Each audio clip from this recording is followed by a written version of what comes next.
Hey, welcome back everyone to the Black Brain Trust. This is episode 208, Black Crypto Blockchain Talk. Bitcoin volatility may be indicator of upward trend. Please click the like button as you come in. Share the video if possible. And there's a document description beneath the video if you want to follow along. Just as an FYI, we are not certified financial planners. If you want a certified financial planner, go to cfp.net and look up one in your area. What's going on, Complex? What's going on, King Nick? Hey, what's going on, Salchi? What's going on, Just BU TV? Hello, hello, hello. Can you hear me? What's going on, Lino? All right, my bad. How's everyone doing tonight? Good, brother. You? I'm all right. I'm all right. Yeah. Open up these tabs real quick. Mm-hmm.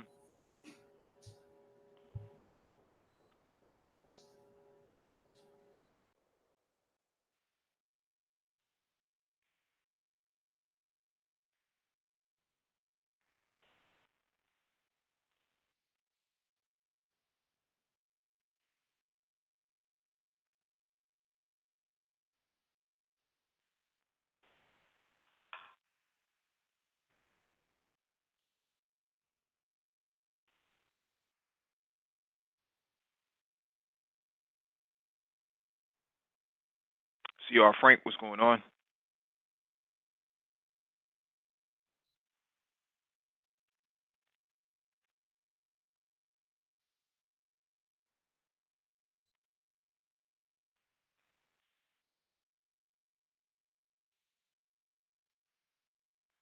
Okay.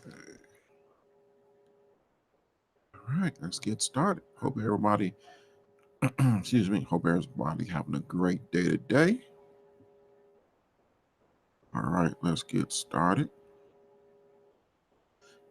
Uh, okay, here we go. Our first topic on the docket tonight comes from Bitcoiners.com. The tiniest fraction of a Bitcoin is now worth more than 3 fiat currencies. Bitcoin has long been more expensive per one Bitcoin, particularly compared to other fiat currencies. Now, the smallest unit known as a Satoshi, or 0.00070 than 1 BTC, is now worth more than some national currencies. In an interesting Reddit thread, one Bitcoin enthusiast noted that at the current rates, one Satoshi is worth more than one unit of these three global fiat currencies. The Iranian rial. As far as the S coins go, Iran's doing pretty well with its rial. If you want to feel rich, this is the ideal place to saunter around the streets with your wads of cash. $1 will get you a staggering 42,101 real. So what we're going to do is go to xe.com. It's a currency converter. So what we're going to do is make sure we're going to test this, because here at the Black Brain Trust, we like to show receipts. 1 BTC equals to, type in Iran. We're going to see what we get. Actually, no, it's point, since one Bitcoin is divisible by 8 decimal places after, we're going to do 1, 2, 3, 4, 5, 6, 7, then 1. Make sure that's right. 1, 2, 3, 4, 5, 6, 7, then 1. All right. Wow. So one Satoshi in in uh Iranian rial is worth $3.31. So we're gonna do a Satoshi converter.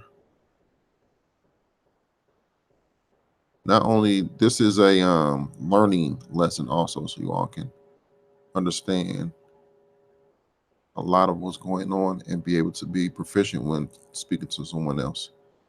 Satoshi to USD. So we're gonna do that. Okay, so one Satoshi in USD equals, it don't even register in cents. So it's pretty awesome. Also, you have the Vietnamese dong. You don't get quite as much bang for your buck with the Vietnamese dong, but it's not that far behind Iran at 23,321 dongs for $1. Let's go here again. That's my cursor. Go right there. Vietnamese dong. VET. No, let me try dong. D-O.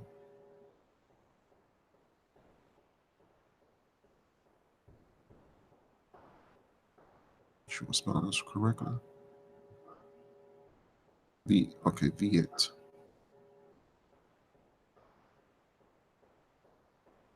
VIET. There we go. What we get here? So one Satoshi equals $1.83 in Vietnamese dong. Um, just like Iran, the dong has been devalued several times. However, that seems to have attracted plenty of foreign investment, and the economy is booming there, or here, or there. It also has sensible inflation rate, just over 4%. While trading BTC is still legal, the State Bank of Vietnam banned using it as a means of payment. It's also clamping down on cryptocurrency regulations in the wake of multiple scams in the country. So while one Satoshi may be worth more than one dong, its people can't use BTC to buy anything. So now we have the Indonesia rupee, another country with a history of an uncertain economy and high inflation. The Indonesian rupiah, has been devalued many times throughout its history. Moreover, in 2018, it fell to its lowest level against the dollar in 20 years. So we're going to go to our currency converter, Indonesian rupee. We're going to test this out. INDO. Boom. Bam. One Satoshi equals $1.13. Now, the purpose of this, the reason I put this on the docket is because when you break a dollar, you can break that dollar into change, quarters, nickels, dimes, pennies, whatever. That's how much you can break it down to. Those are the denominations. When you break a one Bitcoin, it thus automatically breaks down to Satoshis. So now we're seeing that you hear a lot of people talk about Bitcoin. A lot of people should buy Bitcoin. A lot of countries are purchasing Bitcoin to, you know what? Let me do Venezuela. A lot of people are purchasing. A lot of other countries. Um, Venezuela. Let me do this one. A lot of countries are purchasing Bitcoin to outrun excuse me, the inflation rate of their countries, such as Venezuela, such as the other three countries that we put in. So one Satoshi is 44 cents in this version of the Venezuela Bolivar. So that's the allure of crypto. Now you have this currency that is going up in price, and your own native country currency is going down in price or don't hold steady compared to the US dollar. So now these people have an opportunity to keep their wealth, keep their spending power in terms of their money. This is, in my opinion, is good news. All right. Let's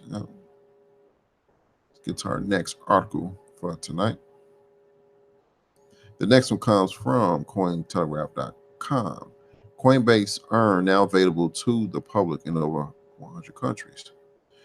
Major crypto platform Coinbase has opened its Coinbase Earn program to the public in over 100 countries, according to a press release on May 17.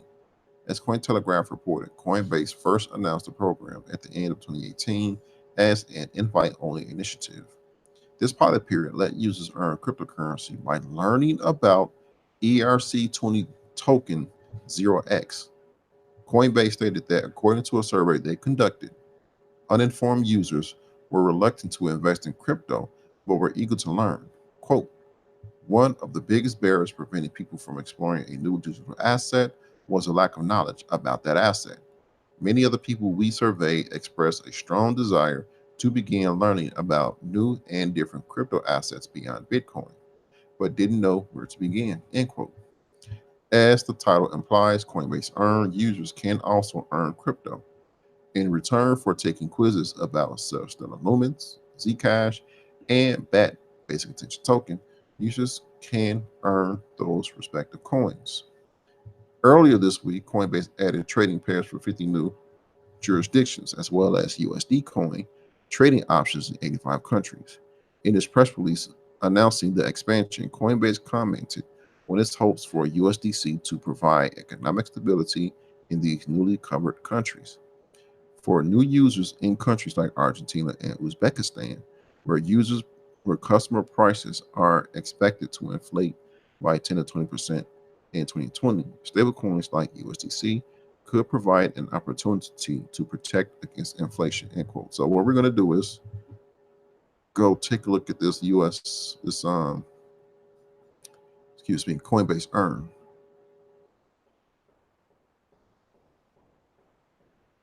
Okay,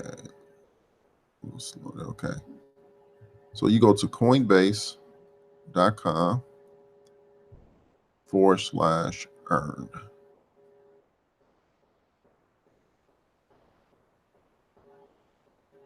Close that out.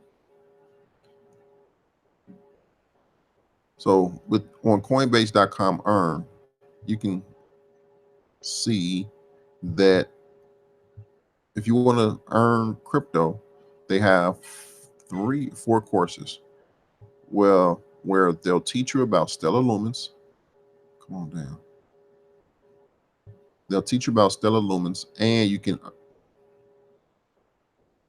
earn 50 stellar. They'll teach you about Zcash. You'll earn Zcash. They'll teach you about basic attention token. And you can earn BAT. They'll teach you about 0x, and you can learn about 0x. I don't know. One thing I don't know if these you can take these over and over again and earn more and more crypto, but this is the start. And those countries that the article mentioned, such as Argentina and Uzbekistan, and also the countries in the first article, the Indonesian rupee, the Vietnamese dong, and I forgot the other currency. Those people can actually take their time, take some time out, go to Coinbase.com, learn about crypto, earn these coins, convert it into Bitcoin, and now they have a way to earn money. Now they have a way to hedge their um, way to save their wealth with a deflationary currency. Because we just showed you that one Satoshi costs more than at least 3 countries' um, native currency. So this site is coinbase.com/earn, and it's only 4 currencies so far, but you can go and learn. They'll pay you. They'll pay you to learn about they'll pay you in the currency that you're learning about, the crypto that you're learning about. And the 4 that's on the site this is Coinbase, which is a reputable top exchange in America. Stellar Lumens, Zcash, basic attention token, and 0x. Coinbase is the on ramp for majority of America when they want to invest in crypto. So this is serious. This is very, very official. So, do you get a certificate when you complete each course? I have not done it yet. I'm going to do it so just in case people have questions, I can walk them through it. But from what I heard via other people's YouTubers, you only receive the cryptos. You don't receive a certification. Okay. This one comes from AMB Crypto. Facebook registers Libra network in Geneva for developing blockchain technology. Facebook on May 2nd registered Libra Networks, a firm specializing in developing blockchain technology in Geneva. This is their first foray into developing in-house blockchain technology and could have adverse effects on the crypto market if speculations are to be believed. Recently, the United States Senate sent out an open letter to Mark Zuckerberg asking details about their cryptocurrency project named Libra. This came out after they read about it in an article by the Wall Street Journal. The project is likely to be released in the second quarter of 2019, and the development team was already set up last year. It is looking at introducing a coin which users can spend on its website or any other. According to the report by Wall Street, Facebook is also looking at backing its crypto coin with the dollar reserve. This is done to make it less volatile from Bitcoin and other cryptocurrencies. Libra will be looking at investing, payments, financing, blockchain, and other technologies to work on via their newly established firm. The social media giant is in talks with all major payment networks like Visa, MasterCard, and more, and is looking to raise around $1 billion for the crypto project. The crypto research team is expected to be headed by David Marcus, the ex-PayPal president. However, the crypto ecosystem is skeptical of Facebook entering the cryptoverse. One of the reasons for this is their past controversy surrounding the sale of user data to third parties. Following the issue, people now allegedly maintain a notion that Facebook could repeat history and sell their private data to any third party, and this could spell disaster for crypto users. India is one of the biggest markets for Facebook, as India has the highest number of WhatsApp users across all markets. While looking at the crypto market in India, Facebook may have to make large changes in its policies owing to the possibility of a blanket ban on cryptocurrencies in India. Let me fix my mic. So, this is a follow up to what we discussed last week. To catch you all up, Facebook wants to introduce their own coin. It'll be a stable coin. It'll be 1-to-1 to the dollar. It won't go up to like 3, 4, 5, 8, $20,000. It'll be a stable coin. Whereas to go back even further, April 30th, Facebook held their F8 Developers Conference. And in that conference, Mark Zuckerberg said that they are going to merge WhatsApp, Instagram, and Messenger into one. India is a large remittance country, sending the remittances India receives accounts to 2.9% of their GDP every year, meaning people sending money back home to India. India sending back money back home to India. It's well known that Facebook needs more income, another income stream, more income streams, because the stream of selling people's data is starting to dry up because of the scandals, scandal after scandal after scandal. I believe that they're saying this and saying, well, they want to tap into the remittances market of India and other countries. B, charge a small fee when people send money across their entire platform, purchasing things, sending maybe tips. That this can be a large income stream for Facebook. On the evil side of things, Facebook is Facebook. Um, when you log into, well, when you go to a site and the site asks you, well, do you want to log in via Google or do you want to log in via Facebook? Logging in via Facebook. Now Facebook knows what sites you're going to, what sites you're buying things from, what sites you normally frequent. That's information that Facebook can then turn around and sell to anybody that needs and want that information.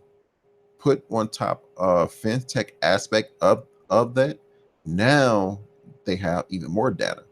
Well, this is what this person buys. This is therefore that person is more prone to buy these type of products. That person sends money to this area. They can really track your spending. I don't trust Facebook. because this is giving them even more power to be bad and evil. But um, this is just the news. Go ahead. No, I was just gonna say. I mean, it depends on how the U.S. government, deals with them from the FTC perspective, and whether or not they break up Facebook as a utility company. So that's one thing, and then the other aspect is, I'd be interested in seeing what the scalability is of blockchain that they implement. Um, Facebook has a billion users. Blockchain has not scaled up that far at all on any other application or project. So it'll be interesting to see how they're able to make this scale, because Mhm. it blockchain hasn't really scaled beyond 10 or 20,000 very easily. It usually stays around that below 50,000 mark. And if Facebook has 2 billion users, or 2 billion users, then potentially this may not scale that far. But if they're talking about implementing, um, further further technologies behind it, I'd be interested to see what happens. Now, three things here for this to be a cryptocurrency. We went over the difference between cryptocurrency and a what JP Morgan came out with their JPM coin. This will be centralized, severely centralized, and this more will be a settlement coin, in my opinion. Number two, India has a strong ban on cryptocurrencies. So if Facebook is saying that their new Libra project is a cryptocurrency, I wonder how they will get into India. If India do let them in, then India is opening the door for other cryptocurrencies to say, hey, you let Facebook in, why not us? Because India is a large market. It's about what 2 billion, uh, over a billion people in India. Well, India doesn't want cryptocurrencies in circulation on the ground, not so much inside the application of Facebook. But in my opinion, that still leaves a door because you have this quote unquote there. Facebook is wording it as a cryptocurrency and trying to push it as a cryptocurrency. So I can imagine other projects trying to weasel their way into India on that basis. And last week we went over an article where the housing committee, I think it was a housing committee, they sent a letter to Mark Zuckerberg asking for more information on this project Libra coin, more specifically, well, will you be collecting any data? Will you be collecting any sensitive data on American citizens? Will it be credit ratings? Will you be selling these credit ratings to other parties that may end up preventing American users from getting any credit, uh, anything based on credit? And also in that same article, Canada wanted more information from Facebook too because Facebook has violated Canada's privacy laws also. So this is a systemic thing with Facebook violating people's privacy. And now, like I said, a lot of people, not just me, a lot of people, governments are leery and want to know more information and want to be careful with this Libra project. Uh,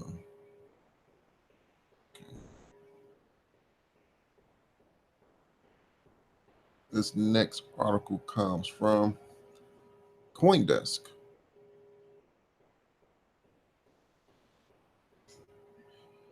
All right. Samsung to roll out crypto features on budget Galaxy phones. South Korean electronics giant Samsung is planning to bring cryptocurrency and blockchain features to more phones across its Galaxy range.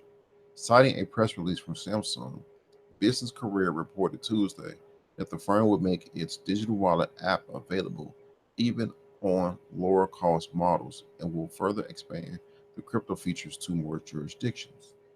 Chae-Won Chol, Senior Managing Director of the Product Strategy Team at Samsung Electronics Wireless, that's a long title, Business Division, said, and I quote, We will lower barriers to new experiences by gradually expanding the number of Galaxy models that support blockchain functions. We will also expand our service target countries out to Korea, the United States, and Canada. End quote. The Samsung blockchain wallet is currently only available on Samsung's recently launched flagship phone, the Galaxy S10.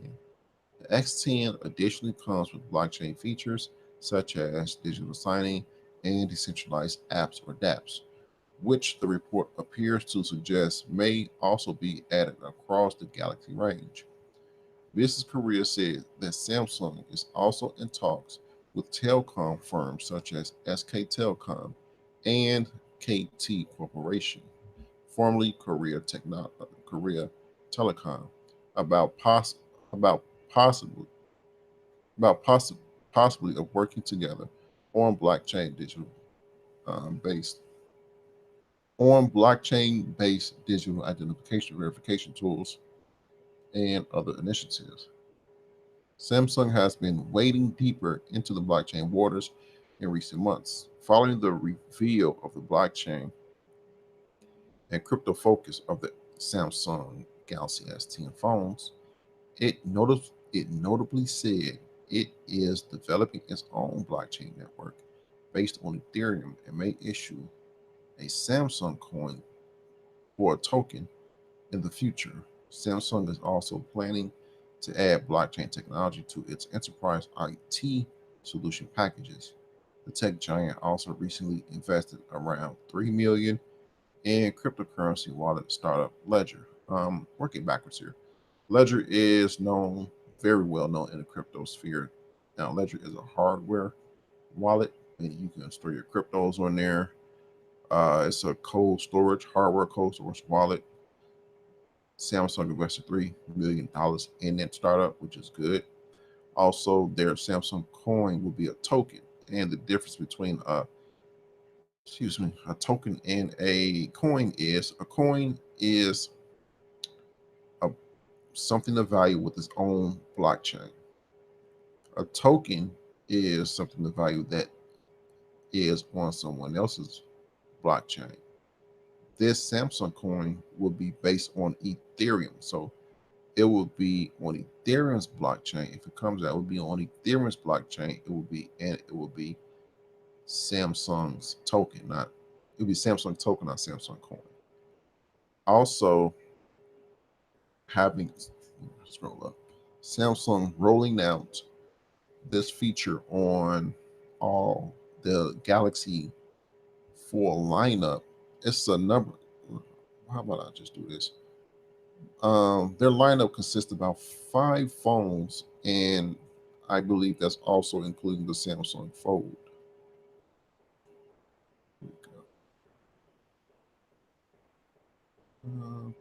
Mobile phones instead of just guessing. I'll just show you all, right?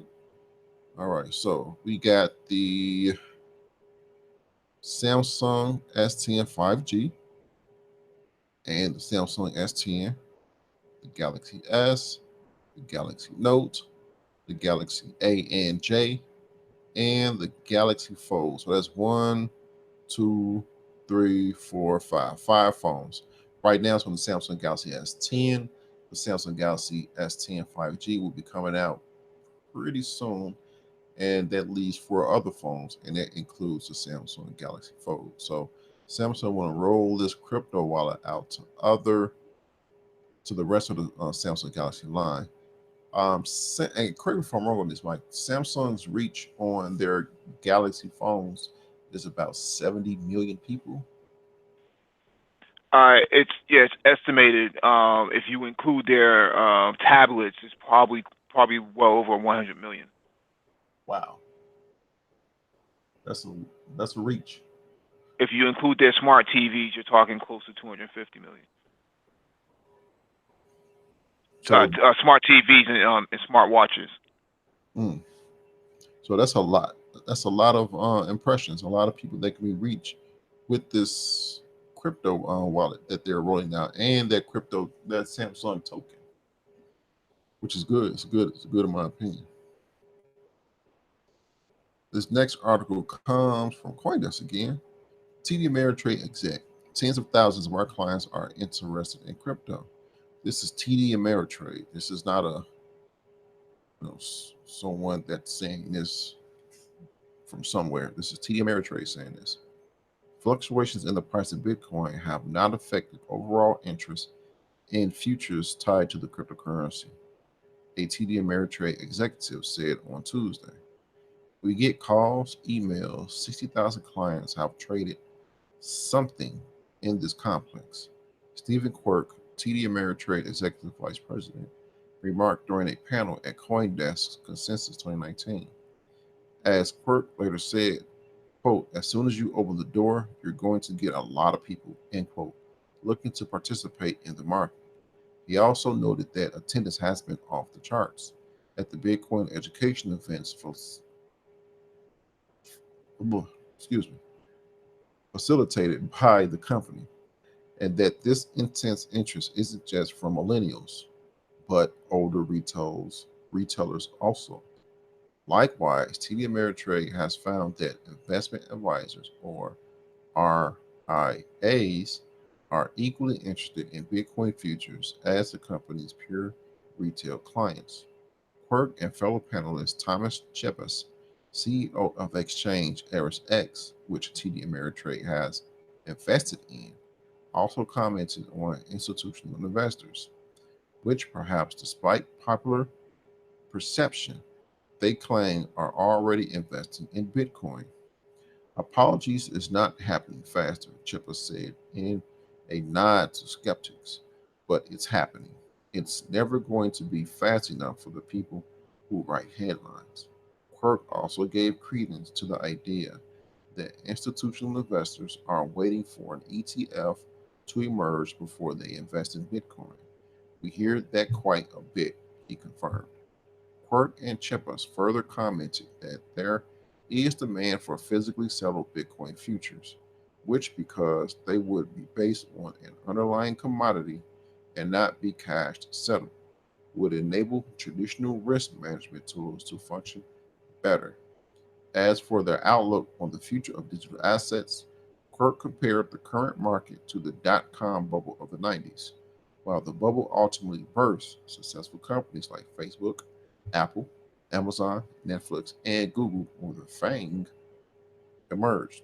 The second iteration of this could look just like the FANG complex, Quirk predicted. Okay, working backwards here. This right here, highlight this paragraph right there. I'll read that again. Quirk and Chepis further commented that there is demand for physically settled Bitcoin futures, which, because they will be based on an underlying commodity and not be cashed settled, would enable traditional risk management tools to function better. A year and a half ago, um, you would hear people talk about Bitcoin. Oh, what what is this backed by? It's just digits. It's just internet money. Now they're saying they want physically settled Bitcoin futures, meaning once the futures contract is up, they will receive Bitcoin um, in exchange once the futures contract is up. You're seeing a different speech now. You're seeing people say these investors say things differently. Where first, well, I don't want to invest in Bitcoin futures because there's nothing there. It's just digits. It's just numbers on the screen. Now they're saying, oh, now you're hearing a lot of people say, oh, I'll invest in Bitcoin futures contracts only if I get physical Bitcoin back, meaning they get Bitcoin in their wallet or in whichever custody solution that they are a part of. And it also said because they will be based on an underlying commodity and not be cash settled. So yeah, you have Bitcoin futures that are cash settled, meaning once a contract is over, you get fiat money, whichever fiat country or whichever country you're in, you get USD in America, opposed to big physically settled Bitcoin futures, which they want. And it's interesting to note that um, This intense interest isn't just coming from millennials, but older retailers too. Not just millennials. Millennials are the largest generation in not just the country, the world. And you're seeing older people having interest in the crypto sphere.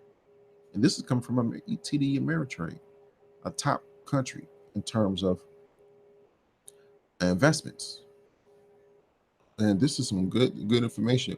This is something for adoption. Not saying that, oh, Bitcoin is here. It's everyone approves of it.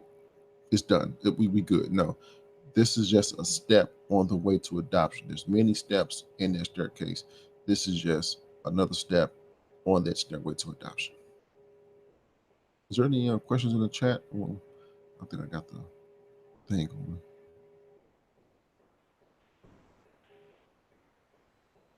Okay. Our next topic comes from Cointelegraph.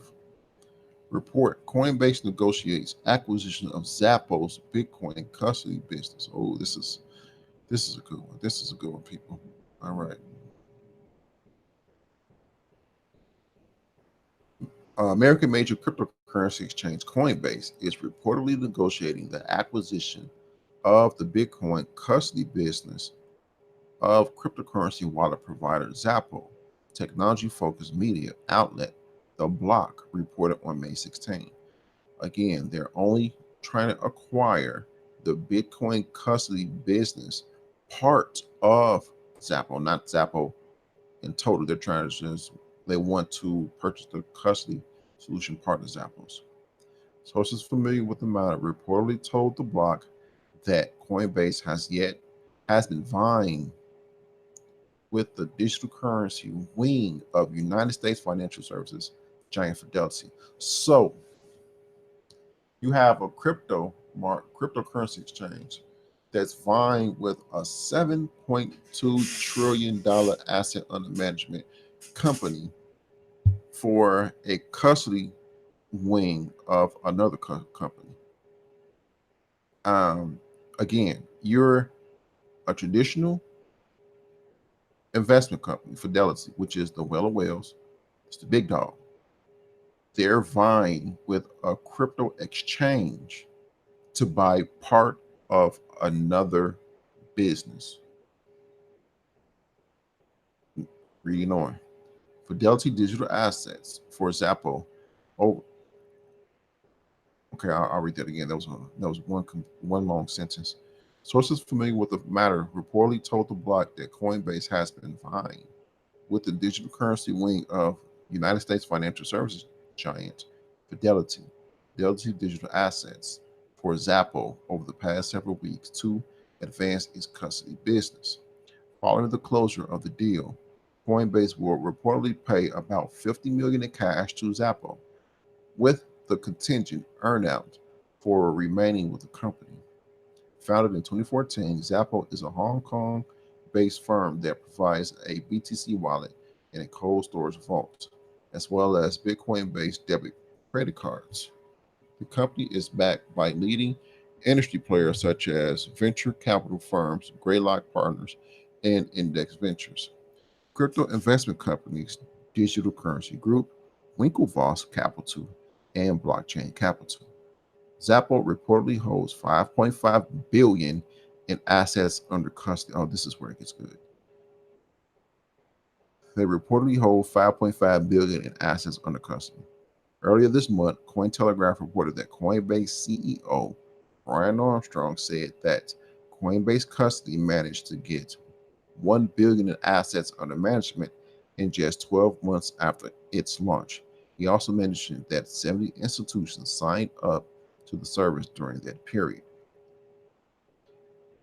And that's Coinbase custody, not the launch of Coinbase, but their custody arm of the company.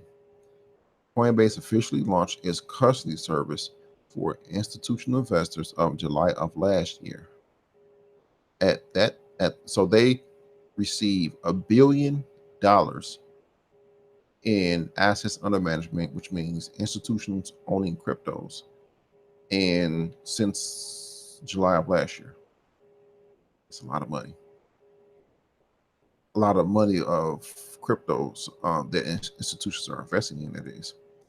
At the time, the company revealed that it would enable its new institutional clients to participate in the crypto ecosystem through proof of stake and distributed governance. So, what they're doing is whatever tokens these institutions are investing in, if they are a proof of stake token, coin, it's a coin, means Coinbase will stake their coins for them, and whatever payouts they receive, they'll hold that for them. So now these institutions are going to receive um, income from Coinbase custodying their cryptos. The company's custody offering was set to be secured through a compliant and FINRA member independent broker dealer, electronic transactions clearing, or ETC. This week, Coinbase made a massive expansion of USD coin trading to customers in 85 countries, along with USDC announcement. Coinbase also revealed a major global expansion, adding 50 more jurisdictions to its coverage, including such countries as Brazil, South Africa, and Taiwan, among others. So Coinbase operates in 100 plus countries.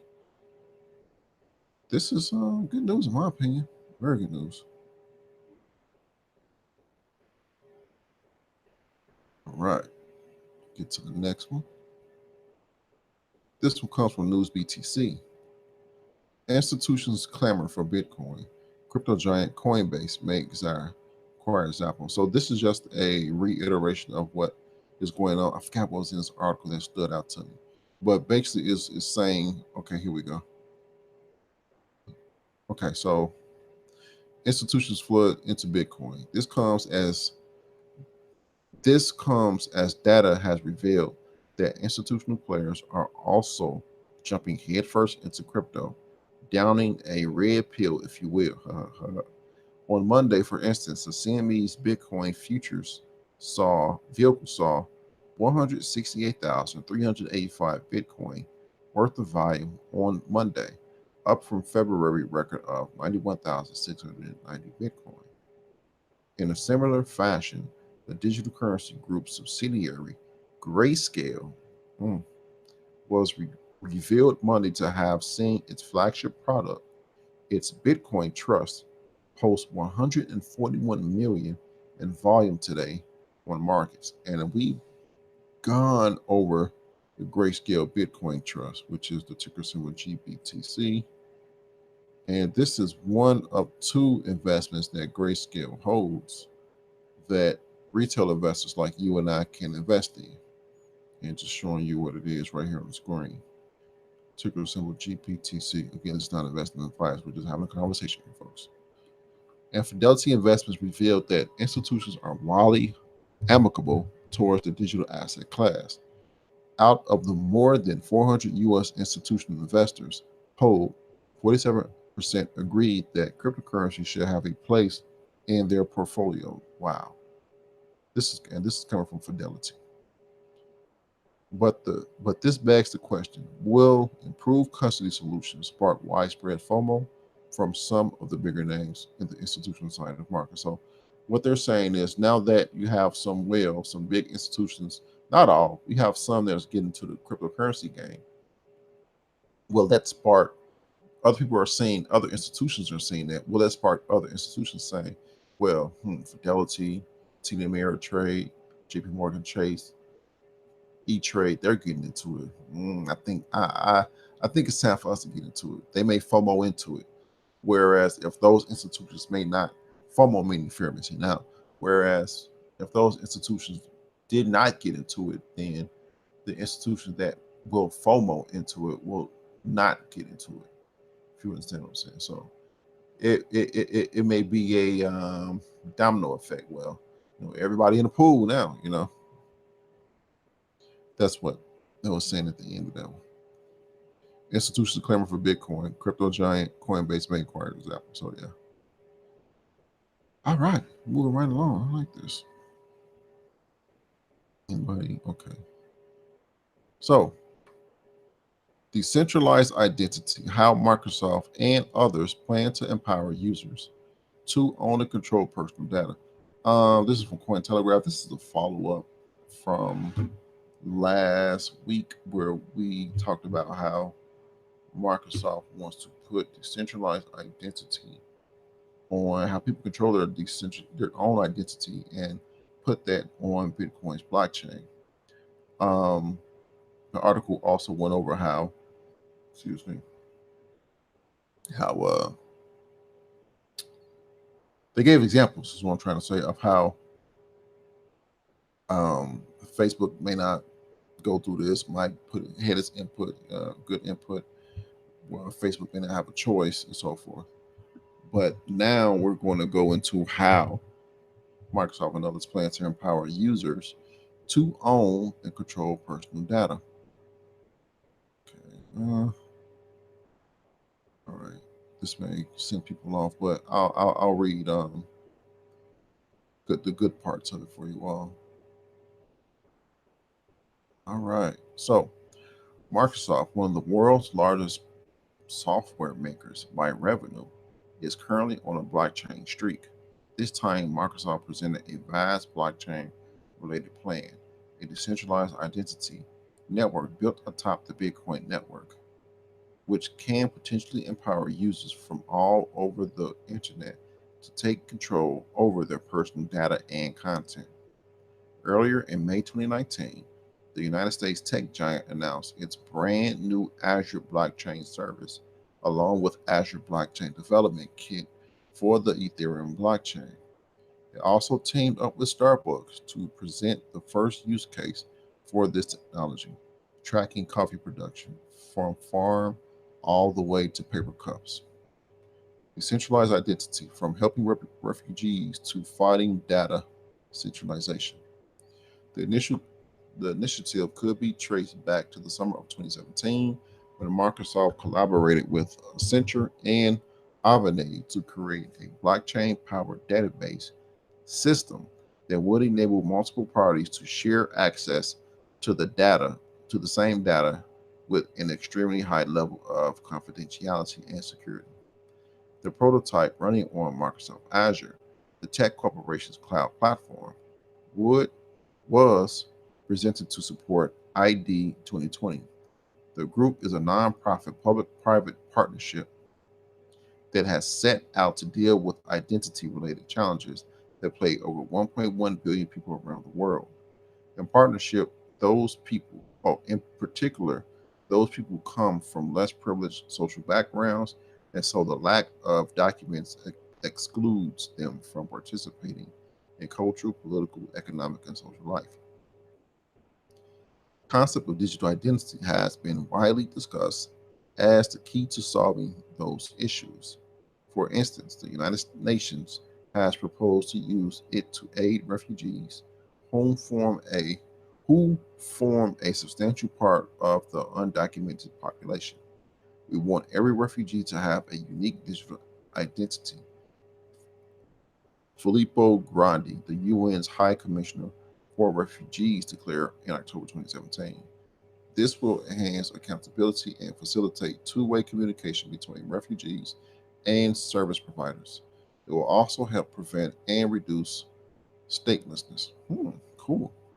Around the same time, Microsoft presented a prototype aimed at narrowing the identity gap, while the tech juggernaut also became a founding member of the Decentralized Identity Foundation, or DIF.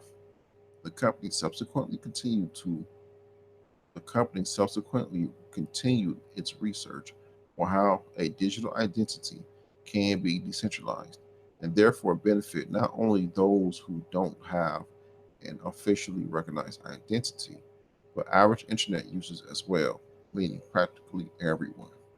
Fast forward to February 2018, and Microsoft unveiled more details regarding its distributed ledger technology based plan. Specifically, the company reported that blockchain technology allows hosting decentralized IDs on top of the distributed ledger, and hence can grant users more control over their personal data as opposed to having it remotely processed by countless apps and services. Ankur Patel, principal program developer at Microsoft Identity Division, wrote at the time, and I quote, with data breaches and identity theft becoming more sophisticated and frequent, users need a way to take ownership of their identity. After examining decentralized storage systems, consensus protocols, blockchains, and a variety of emerging standards, we believe blockchain technology and protocols are well suited for enabling decentralized IDs. We need a secure, encrypted digital hub, ID hubs, that can interact with users' data while honoring user privacy and control. Okay, so a blockchain. A blockchain is a distributed ledger. Everyone has a copy of that ledger. Information is stored in the blocks of that blockchain. Each block has information from the previous block that links the blocks together. What they plan to do is have people's identity on Bitcoin's blockchain. Meaning, instead of your identity being in, say, Equifax and Target, those two systems are hacked. Now your identity is stolen from two places. You have to rectify your identity and prove you are who you are through really multiple centralized places to get everything straight with the credit bureaus and with other your credit card companies, because people may take your credit card and say, well, I'm here and I'm spending money on a latte. Now with the blockchain, since everybody has a copy of that ledger and your identity is in those blocks on Bitcoin's blockchains, and everybody has a copy of that ledger, if someone comes along and say, hey, my name is Lionel, I live in Switzerland, I'm going to buy this house. When they try to do that, the nodes on the blockchain say no. We all agree that you're not Lionel, he doesn't live in Switzerland, and you're not buying that house. That is one part of how markets, well, that's one explanation of how this can work, among many explanations about how this could work. The example that they used in the original article, the first article, this is the follow-up article, they said when Facebook deletes your profile information, your photos are deleted too. And people have a lot of photos on their social media profiles. Not only now that Facebook want to merge Instagram, WhatsApp, and Messenger together, them deleting your Facebook profile, they may go ahead and delete your Instagram. So all that information is lost. But if you had control of that information, yes, they can say, well, we're going to delete your profile, but you still have control of all your pictures and so forth, all the information. So that's that. You have any comments on this, Mike? No, I think this is we covered this before, but I think this is actually a step in the right direction. If the big companies like Equifax and those other companies that suffered a breach, they are being taken off the hook now because the data is now being taken from their responsibility and putting it back into the responsibility of the user. Mm-hmm. And if you all don't look at that picture, look at that black man right there, right in the middle. Is that Clarence Thomas? I think so. I think so. He like he had an iPhone. But let's get to our next topic. This one comes from Cointelegraph. Zimbabwe Stock Exchange eyes blockchain-based products needs regulatory clarity. I like how to get there in the picture. See the black hand right there. You see Victoria Fall. I don't know the native name for that, but that's a beautiful waterfall. And it actually straddles, if I'm not mistaken, Zimbabwe and Zambia. If I'm not mistaken, that waterfall straddles those two countries. All right. Zimbabwe Stock Exchange, or ZSE, or ZSE, Chief Executive Justin Bogoni says ZSE is interested in adopting blockchain technology if regulatory certainty can be achieved, according to a report by local news daily, The Chronicle, on May 20. Bogoni, while in favor of blockchain technologies, is waiting to apply blockchain technology at ZSE until regulatory certainty issues have been resolved. Quote, then there is the money side to blockchain technology. True. This is true. This is a bit difficult. In terms of regulation, we are not yet clear on this, and we do not want to do something where regulation is not clear as an exchange. But the technology side is very different, end quote. And when he talked about regulation, I'm hoping he's talking about government, Zimbabwe government regulation. Reading on, regulatory certainty for the crypto spaces is currently being pursued in several jurisdictions. The newly introduced Token Taxonomy Act, or TTA, in the United States, for example, oh, come on, don't tie yourself to the US, seeks to provide regulatory certainty for crypto by introducing uniform definitions and reclassifying it. I read an article about the TTA, and they were saying that any gains, they're trying to implement something where, okay, hey, wait a minute, I apologize. I think I redid, put this in twice, not knowing. But they're trying they're trying to implement something that said any gains up to $600 in crypto, you don't have to report to the IRS. Yeah, I put this twice. That's one part of the Total Society Act. We're reading on, ZSE is considering blockchain-based services and products in real estate, investment trusts, securities, mineral commodities exchanges, and exchange-traded funds, per the report.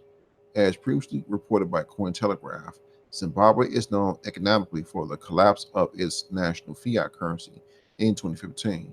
Since then, Zimbabwe has been the focus for numerous blockchain-based currency proposals and activity, from a paper arguing that Zimbabwe is an ideal environment for Bitcoin firms to a blockchain summer school being open in the country. I did not know that. It's pretty cool.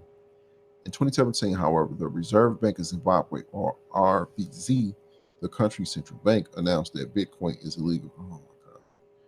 That being said, RBZ director and registrar Norman Montaruca commented that the bank had begun investigating the risk of crypto, and that it would need to create a regulatory framework for digital assets before they could potentially legalize cryptocurrencies. What irritates me here is, reading these articles, you notice a trend that a lot of countries aren't waiting on other countries, just like the FOMO article we read, where other institutions, they get into it first, and other institutions will just FOMO into it because those institutions got into it first. Especially if those institutions that got into it are big whales, such as the TD Ameritrades, the E-Trades, the Fidelities, and so, and JP Morgan Chase. Then other institutions will just fall in line, just get into the crypto market. Put that thought to this. You see other countries saying, well, we're waiting for regularity, and then they somehow mention, oh, the United States are doing this.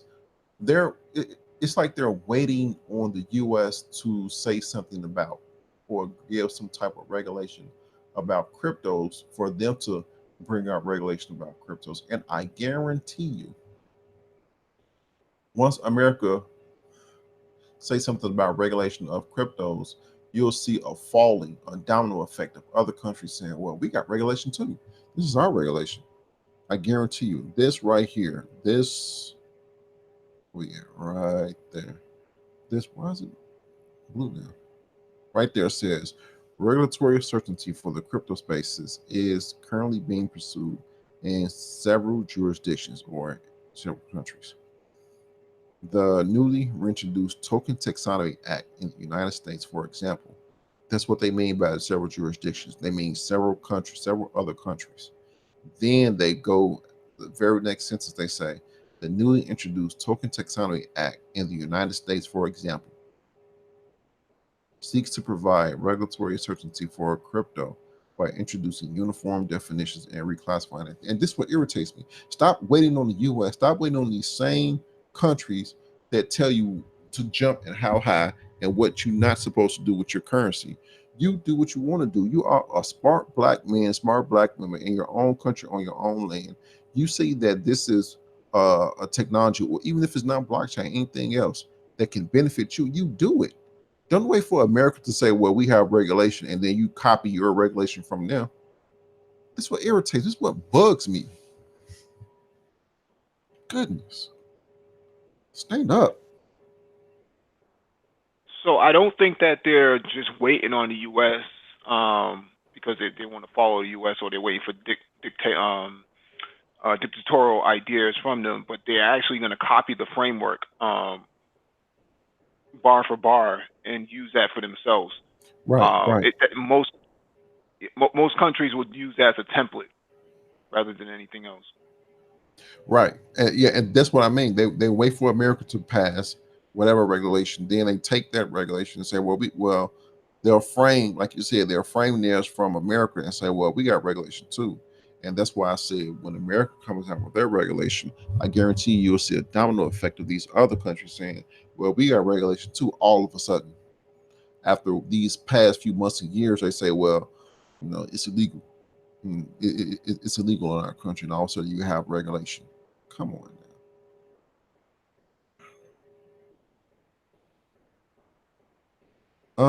This next one comes from AMB Crypto. Binance and CZ asks people to embrace crypto, warns non-users against being left out in the future. This is exactly what we talk about when we talk about those people who need to be getting into crypto are not the people that are getting into crypto. When we talk about the Genesis block of crypto had a copy of the UK's, what was it? The UK's, one of the newspaper saying, during the last crisis, financial crisis, it was saying another bailout for the banks. It's meant for people that should be getting into it, but they're not. And this is what CZ has to say. Actually, it, okay. It's a lot of fluff in here. I forgot where. Okay, here we go. While speaking at the 10th Asian Leadership Conference 2019 in South Korea, Binance CEO Changpeng Zhao, aka CZ, commented, and I quote, "If you don't want to be left out in the future, you will have to embrace it," end quote. CZ added that cryptocurrencies could not be ignored, and added that the ones who are holding, and added that the ones who are doing, who are and added that the ones who are doing so would end up making themselves poor. Wait. Okay, so the ones who are ignoring cryptocurrencies are the ones that are making themselves poor. So they're shooting themselves in the foot. Okay. According to the CEO, one of the world's leading crypto exchange platforms, Bitcoin or cryptocurrencies do not fall under the category of traditional assets. He said that digital coins are neither securities nor commodities, adding that they are not even currencies, but something very different and unique. In his presentation, CZ also mentioned that if someone was trying to nib Bitcoin in the bud, then it would imply that they simply don't know or don't understand it. He added, quote, "If you want to ban Bitcoin, which many people have tried, then all you're doing is just excluding yourself from the future of finance," end quote. And that really goes hand in hand with the previous article that we just read. A lot of people say, well, Bitcoin is banned in our country, such as what we just read about Zimbabwe, and what we hear about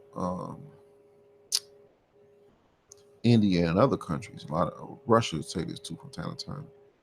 Bitcoin and cryptocurrencies are banned in our country. Um, we don't want cryptocurrencies in our country. Meanwhile, case in point, you hear people say hear people say bad things about cryptocurrency, such as Jamie Dimon, CEO of JP Morgan Chase. But people listen to him because he's the CEO of a major firm. So it's like, why would you not listen to him? And I understand that logic. I truly understand that logic. But reading behind the scenes, information came out that while Jamie Dimon was telling you not to invest in it, and anyone that's working for JP Morgan Chase that are invested in cryptocurrencies would be fired, it came out that JP Morgan was mining Bitcoin and they were invested into Bitcoin. We went over an article last week saying how, no, it was during our blockchain, I say blockchain summit, it was our blockchain Saturday talk, of how JP Morgan Chase was working with Microsoft to build up their blockchain because the first iteration wasn't didn't go as they wanted to, and they want their coin, JP Morgan coin, to do more than what it's doing now. So now this man that told you not to invest in Bitcoin, now he turns around and say, well, this is what we're doing with cryptocurrency and blockchain. So the same people that need to be investing in Bitcoin, they're ignoring it. CZ, which is he's the CEO of Binance, he's saying, no, you all are just making yourself poor in the future.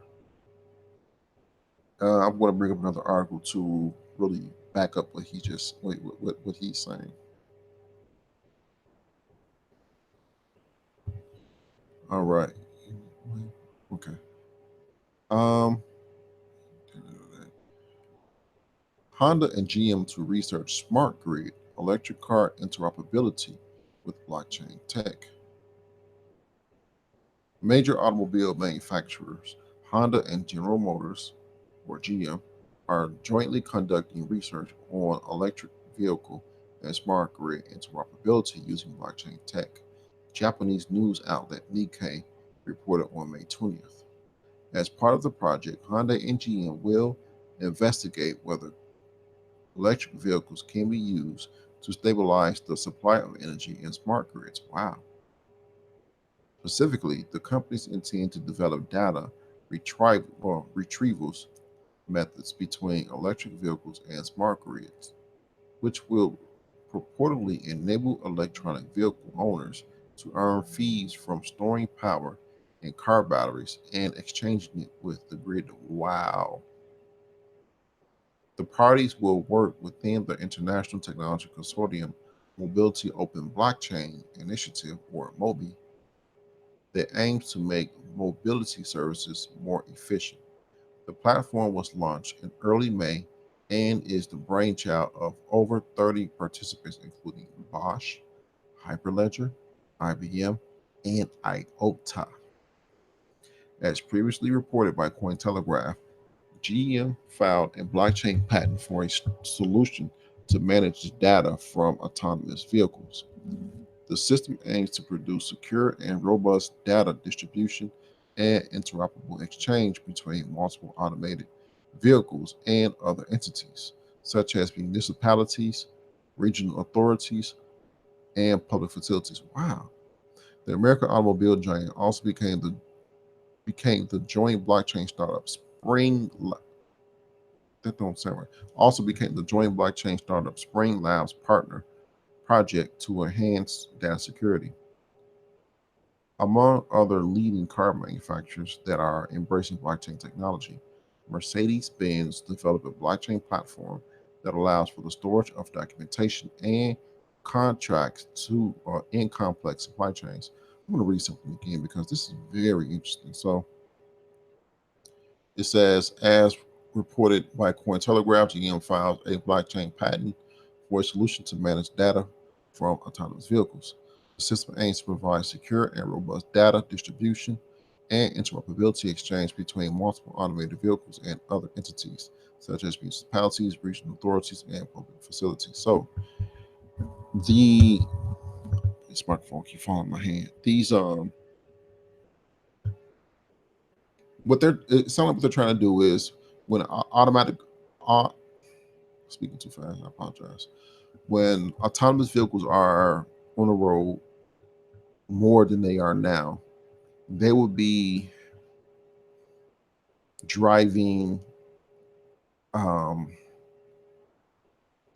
forms of what's the one I'm looking for here, of information gathering, sharing information with, like you said, with municipalities, regional authorities, and public facilities. Also, they'll use these electronic vehicles to store energy that can. So they're using automatic, automatic, autonomous vehicles to store energy, and they're using them to store information that can be shared with other entities. That's pretty slick right there. What you think about that, Mike?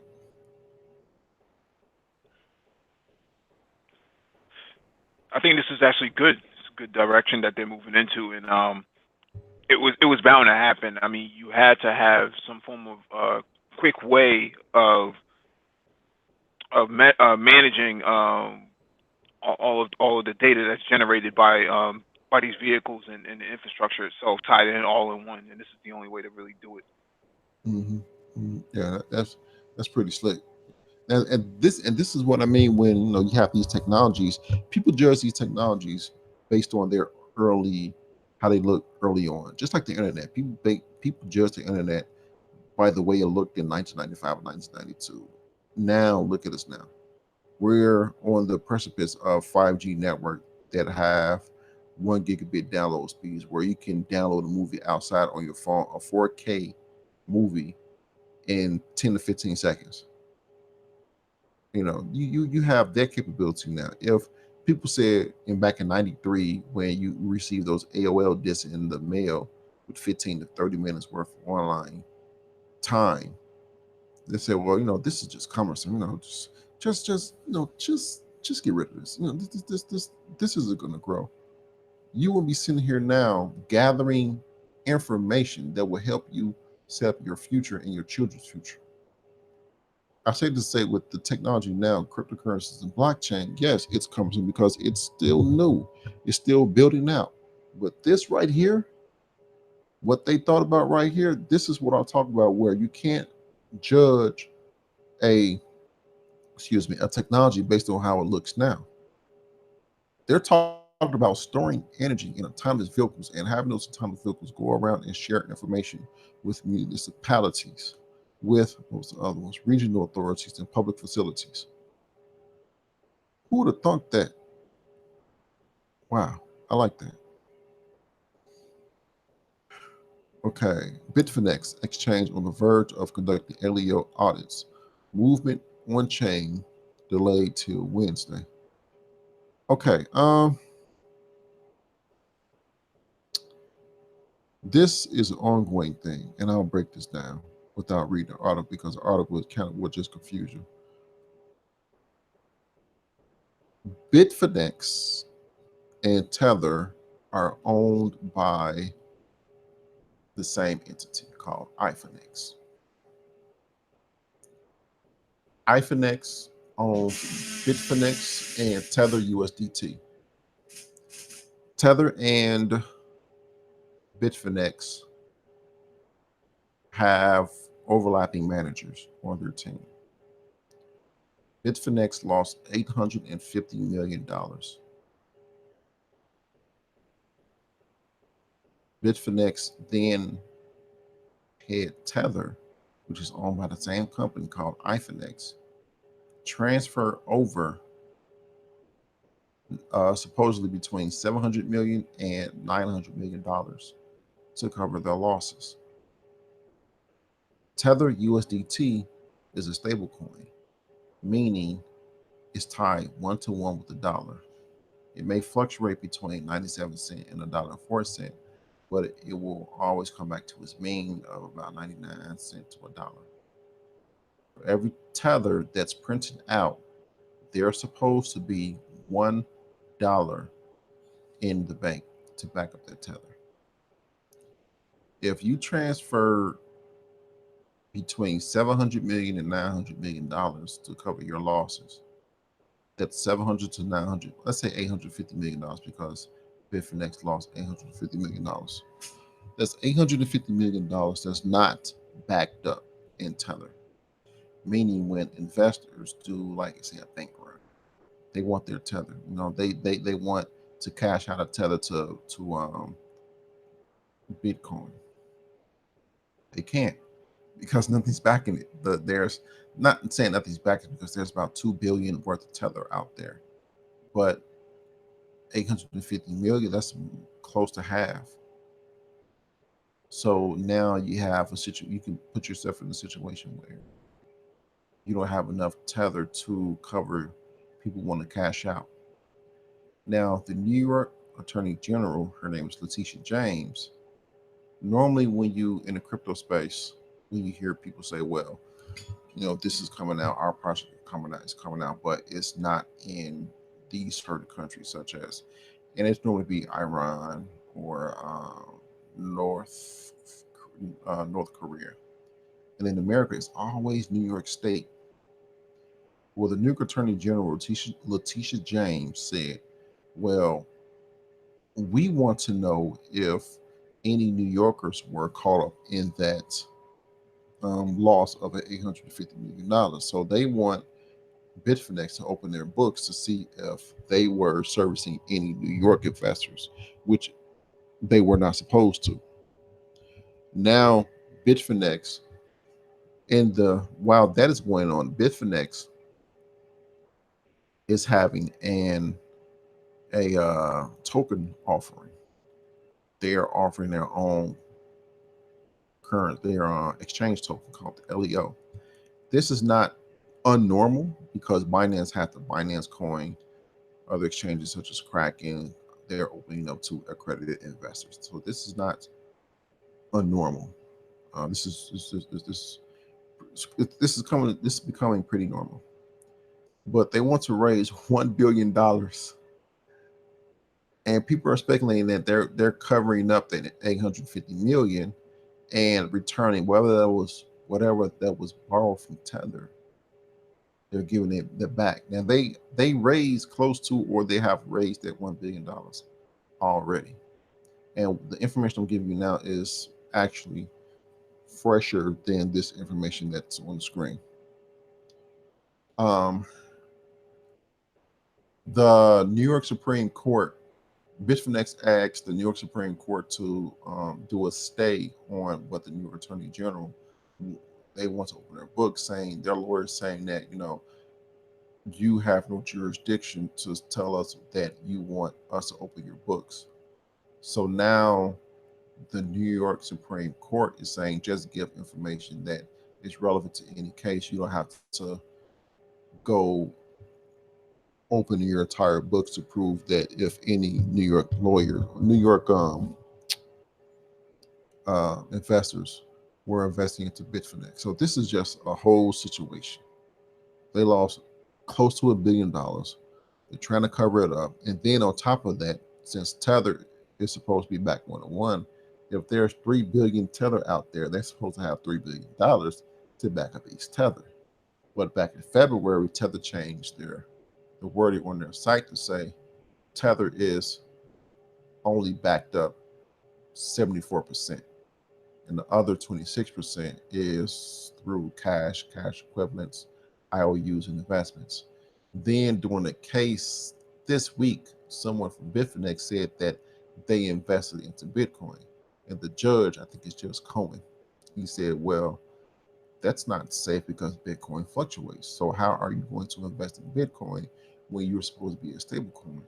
Someone came out there and believed this. I'm not making this up. I am not making this up. They said, well, oh, we just only invested $600 into Bitcoin.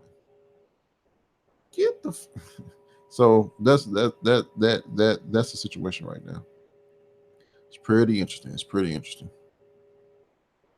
Let's see the chat. How you doing, Jess BUTV? How you doing, Mike? How you doing, CR Frank? How you doing, Raining Woman? How you doing, Super Yada? How you? So okay, got some nice people coming on tonight. So yeah, that's the current situation. That the situation what I just said is pretty current than the situation that the word is on the screen. So that's what we get right now with the Bitfinex and tether situation. All right. Our next article comes from it's Cointelegraph. U.S. SEC postpones verdict on VanEck ETF application again. I read another article that actually went into more depth. I can't depth. VanEck, I'll just read it to give you a little backstory. The United States Security and Exchange Commission, or SEC, has delayed its decision on the VanEck Bitcoin Exchange Traded Fund, or ETF proposal, according to the official SEC filing on May 20th. The SEC has added a 35-day period for gathering more information and opinions on the proposal, which was initially filed by the Chicago Board Options Exchange, or CBOE, last year. In January, CBOE withdrew its request for a rule change when the U.S. government shutdown decreased the SEC's operational abilities, then subsequently reapplied on January 31st after the government shutdown was resolved. In today's filing, the SEC lists 14 questions to the public about the proposal, with the intent of using the answers and arguments provided to help them reach a verdict. The questions specifically pertain to protecting investors and public interest from fraud and similar exploitations. As per the report, and I quote, the Commission is instituting proceedings to allow for additional analysis of the proposed rule changes consistency with Section B, subsection B5 of the Act, which requires, among other things, that the rules of a national securities exchange be designed to prevent fraudulent and manipulative acts and practices, to promote just and equitable principles of trade, and to protect investors and the public interest, end quote. The SEC previously delayed its decision on the Securities Act update proposal, which at the top it said the CBOE uh, wanted to initially file, which would allow Bitcoin ETFs to be traded on CBOE. So the CBOE wanted Bitcoin ETFs to be traded on their platform, but the SEC delayed its decision. CBOE initially filed for the proposed SEC rule change on February 15th, with the 45-day period assigned for approval or disapproval. Since then, the decision has been postponed twice. ETFs are securities that are valued as a percentage of the associated asset, making them functionally similar to traditional stocks. The funds are seen by some in the industry as a step toward the mass adoption of cryptocurrencies and a sign crypto maturation as an asset. Now, I'm going to piggyback what I just read not to, with this article. Okay, come on. Okay. Expert. SEC still in information gathering mode regarding Bitcoin ETF. The United States SEC is still in information gathering mode regarding the Bitcoin ETF. The managing director of ETF.com told CNBC on May 20th. David Nadig, managing director of a leading authority on ETFs, delivered his comments on the issue during an interview with the ETF Edge show. Nadig said, and I quote, it is clear that SEC is still in information gathering mode. Technically, there are deadlines, but honestly, the SEC, can do whatever they want. They can kick this down the road until they are comfortable. It is clear from what they are here. It is clear from what we are hearing. End quote. While Nadig argued that an ETF will eventually be approved, he does not think it is imminent and could take at least a quarter. He added that regulators will get more comfortable as the market matures. Earlier today, the SEC announced that it would delay its decision on a proposed Van Eck Bitcoin ETF as it gathers more information from the public. As previously reported, the SEC has also delayed its decision on whether to approve or disapprove Bitwise's ETF and requested for comments from interested parties. In December of last year, SEC Commissioner Hester Pierce, or people call her Crypto Mom, I've never heard people call her that, by the community for her dissent with the SEC's decision to reject a Bitcoin ETF proposed by Cameron and Tyler Winklevoss. Yes, the same Winklevoss twins, the Facebook thing, um, said that a cryptocurrency or a Bitcoin ETF is definitely possible, but it could be many years away. Wow. And she's the SEC commissioner. In early May, former chairman of the Commodity Futures Trading Commission, or CFTC, Gary Gensler, said that for the cryptocurrency market to prosper and potentially grow, investors should know that they have both investor and consumer protection. I actually agree with what he's saying here. I'll reread that so you all can understand what he's saying. In early May, former chairman of the CFTC, Gary Gensler, said that for the cryptocurrency market to prosper and potentially grow, investors should know that they have both investor and consumer protection embodied in the law in case of market manipulation or losing of private keys, among other issues. I actually agree with him. Um, the space right now is not as wild west as it used to be, but still there is a technical learning curve that most people are not will not want to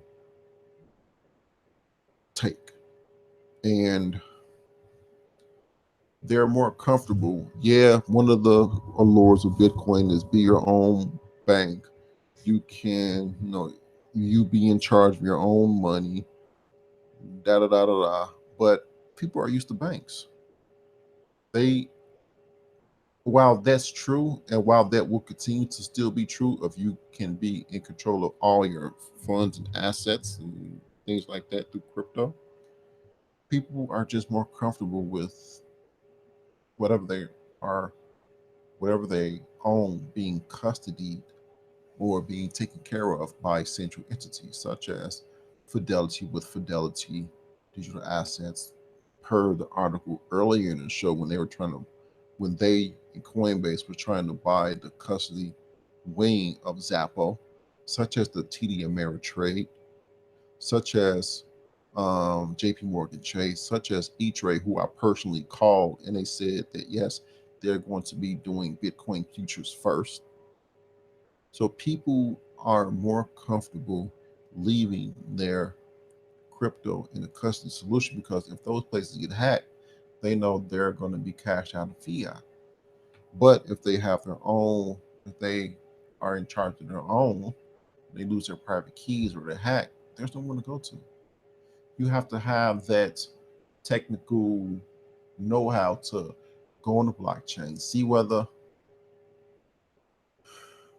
the funds are going to what wallet, incorporate the right people to follow it, to get on the case. That's something that a lot of people don't want to do, and that's why I actually agree with him. They want that comfort, even if it's centralized. They want that comfort. So that's why I put this article behind the other article. So um, the SEC is trying to figure out, gather more information um, on why people want this or not. There was another article I read where the SEC, what questions the SEC um, had, and some of the questions was, do you plan on fractionalizing Bitcoin? Because remember, per the first article, Bitcoin can be divided 8 decimal places to the right. Do these Oh, man, I wish I had the do these ETFs plan on offering fractions of Bitcoin. There are other questions. They gave a sample size of other questions also.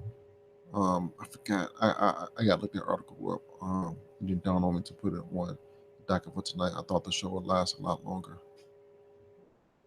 Did you have any questions, Mike?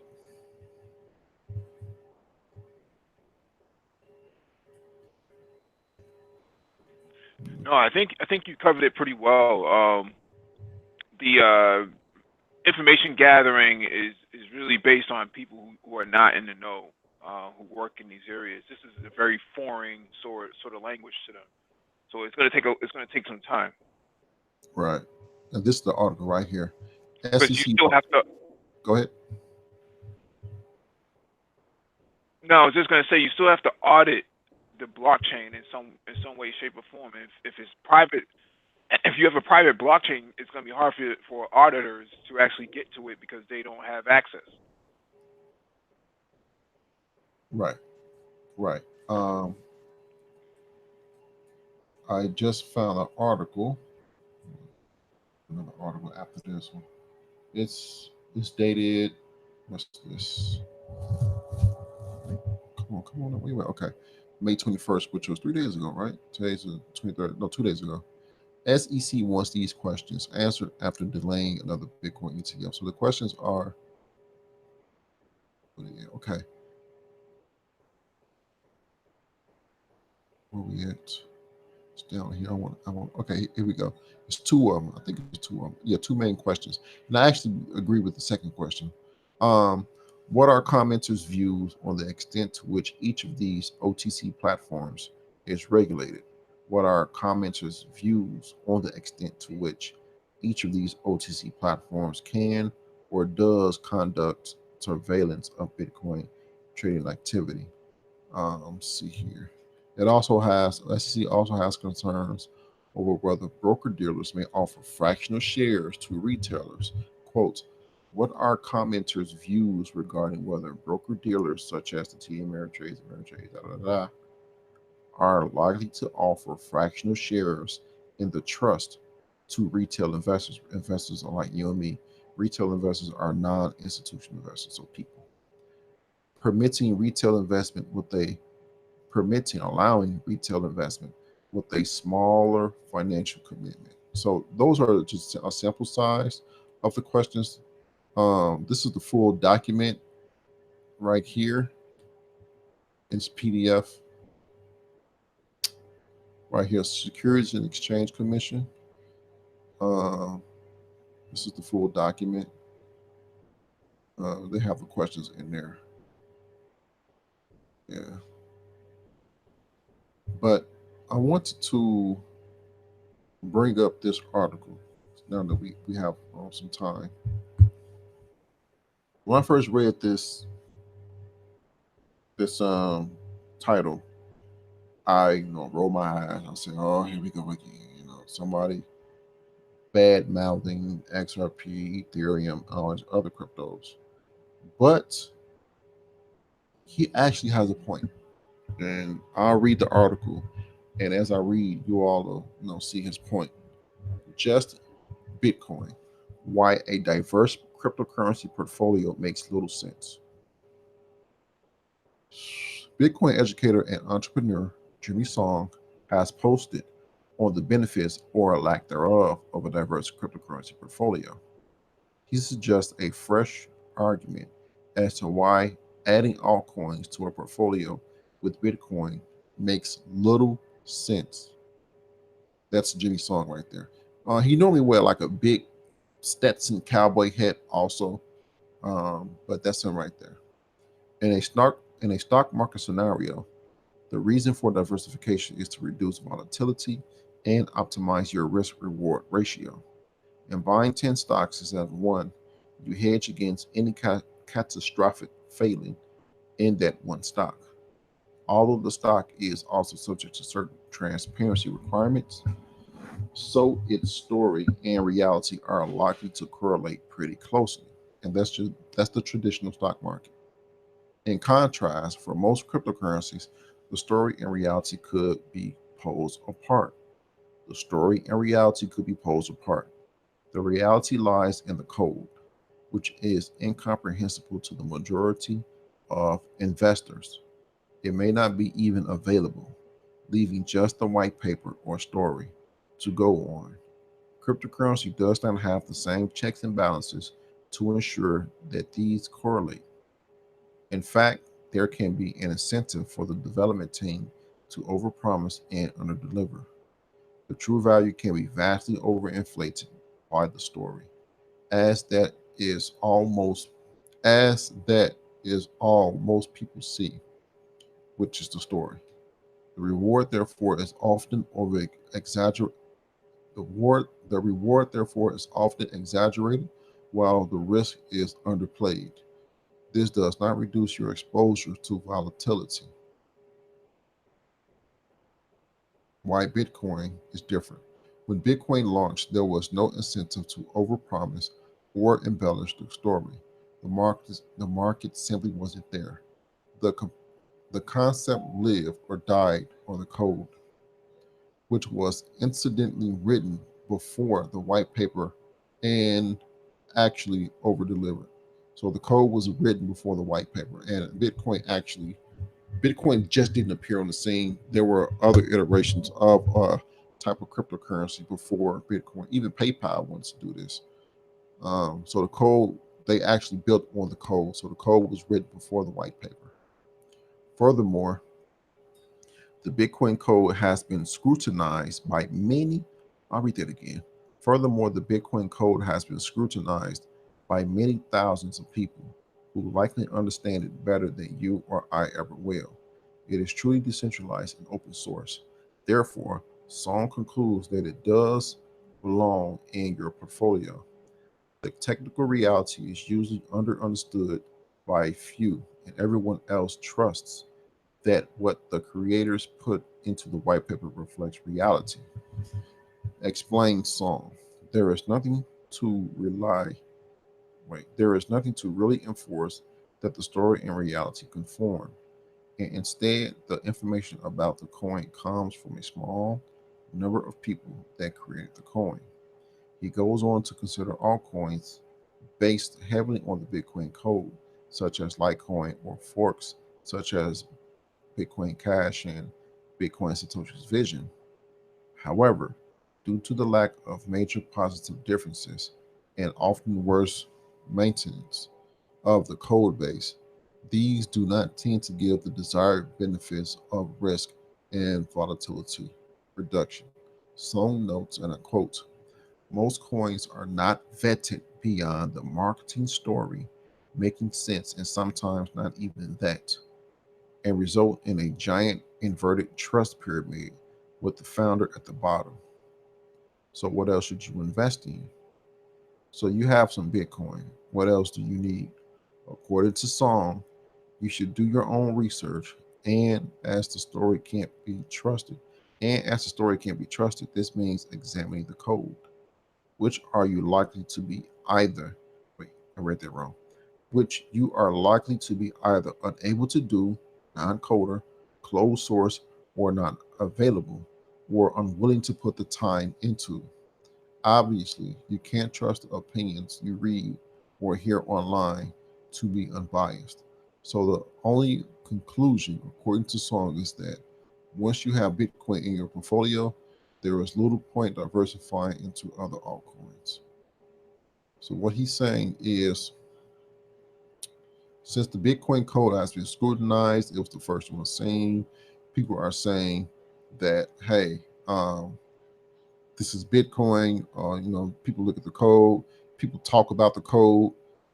People say this and that about the code. All that is scrutinization of Bitcoin. We know that it's there. We know that people are talking about it. We know this and that. Um, the other cryptos, altcoin is a crypto that's not Bitcoin. Ethereum is an altcoin. XRP is an altcoin. Litecoin is an altcoin. So forth down the line. He's saying other altcoins, their code have not been as scrutinized as Bitcoin. And when these altcoins come out, they tell you a story. We're going to do this. We're faster than Bitcoin. You get that a lot. A lot of people say, "Well, our blockchain is faster than Bitcoin's. We're going to do this. We're going to change the world. We're going to cure amnesia and go to Mars." But you don't know their code. It's the code there. Have you looked at the code to see if they can actually do that? That's the base. So they overpromise. That's what he's saying. I actually agree with his stance. Um, I can't really say anything else because that would be giving financial advice. But I just want to throw that in. I think I read that today or yesterday. But that's a pretty good stance on what he got there.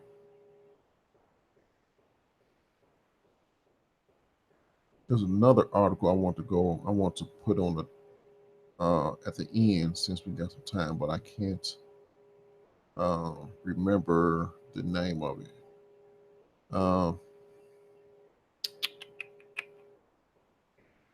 trying to look at my you know what? I think it was the SEC one. The questions. Yeah, I think it was that one.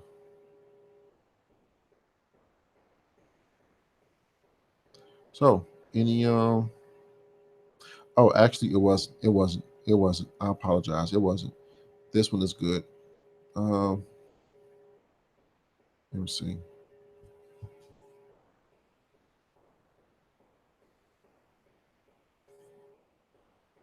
Here we go. This one actually comes from last year, but it's still good.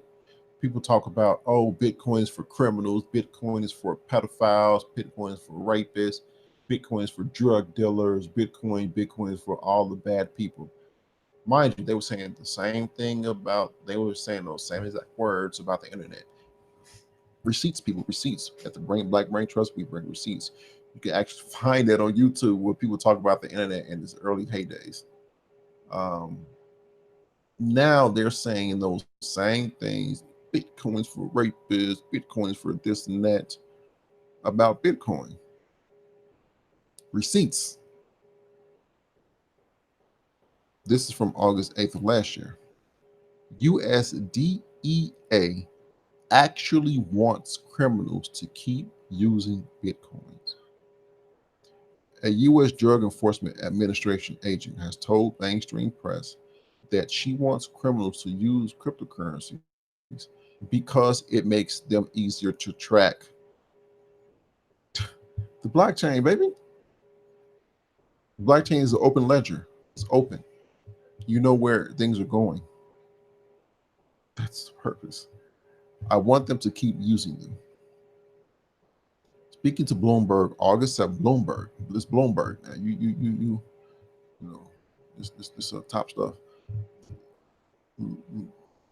Leticia Infante, who takes part in the agency's 10-person cyber investigation task force, said investigators had a lot of tools to monitor criminal activity thanks to blockchain. See, the blockchain actually gives us a lot of tools to be able to identify people, she told the publication. Quote, I actually want them to keep using cryptocurrencies, end quote. Bitcoin has long faced claims by critics that criminals from drug traffickers to money launderers benefit from its existence, and regulators should take steps to monitor and even restrict the freedom to use it for the good of the public. See, talking points. I'm about to crush that tonight. Presenting the results of recent DEA research, however, Infante revealed that the percentage of Bitcoin transactions tied to criminal activity has dropped from 90% when it first started in 2013 to just 10% in 2018. Now, on top of that, asset traders, not kidney traders. At the same time, she acknowledged the overall number of transactions has exploded. Even with transactions exploding, it's still 10%. The volume has grown. The volume has grown tremendously. The amount of transactions and the dollar value has grown tremendously over the years in criminal activity, but the ratio has decreased, she continued. So more and more people are using and spending blockchain for good. 90% of the people that are using Bitcoin and blockchain or Bitcoin are using it for good. Quote, the majority of transactions are used for price speculation, end quote. Speaking about altcoins, specifically Monero and Zcash, those are privacy coins, whose privacy focused technologies has likewise come in for flack from naysayers. And Fonte said that even these were not beyond the DEA's radar. So now people who talk these talking points can even say, well, what about the privacy coins? She's saying they're not beyond the DEA's radar. Quote, we still have ways of tracking them, end quote, she added. More recently, meanwhile, it is that price speculation which has given regulators a new headache. So regulators are about this price speculation, not about people using it to buy drugs on the dark web. Taxation, for example, has become a focus for U.S. authorities looking to close loopholes about gains from trading, something which the vast majority of U.S. residents do not report. True. Coinbase, the country's largest exchange, has faced a lengthy legal struggle with tax collectors over access to user data. So there you have it, people. Um, um, when people say only drug dealers use Bitcoin, type this into the website to show them receipts that they to it's not true. And that's it. That's all I got for tonight. Looking at the let me stop sharing my screen here. Looking at the chat. What's going on? Okay, I'll say in the chat what's going on. I'll see where he's at. But what's going on, Joe Black? All right. Anything else you got, Mike?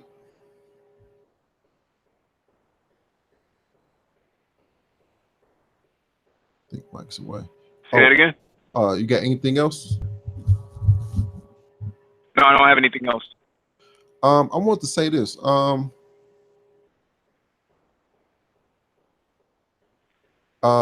SpaceX.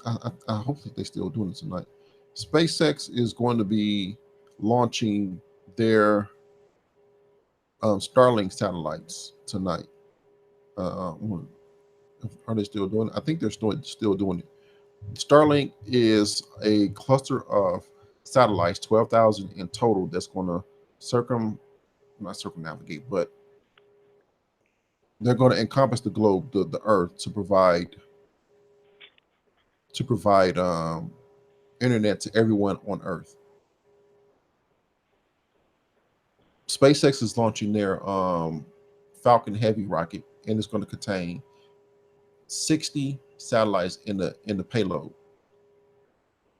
Just 60. And it's going to take 12,000 satellites to get this Starlink up and running, which means they're going to be launching a lot of satellites. So if you go on YouTube and just type SpaceX, you will see the live launch. It's happening in 22 minutes, 22 minutes and 30 seconds. You see the live launch of Starlink, the first launch. This is breaking. This is historical because they want to provide internet for the entire globe, everybody.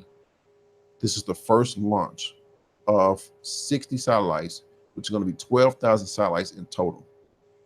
So just type SpaceX in your YouTube. If you see somebody called Everyday Astronaut, he's pretty good. He's on live. SpaceX is a live showing. NASA may have it. Space.com on YouTube, not space.com in the browser, but space.com on YouTube. Make sure the live launch also. So just want to say that.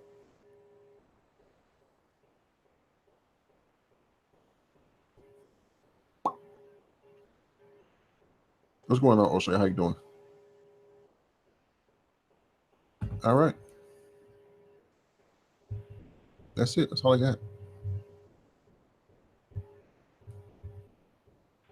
All right, thank you all for joining us, and hit that like button as you leave if you have not hit it already, and share the video if possible.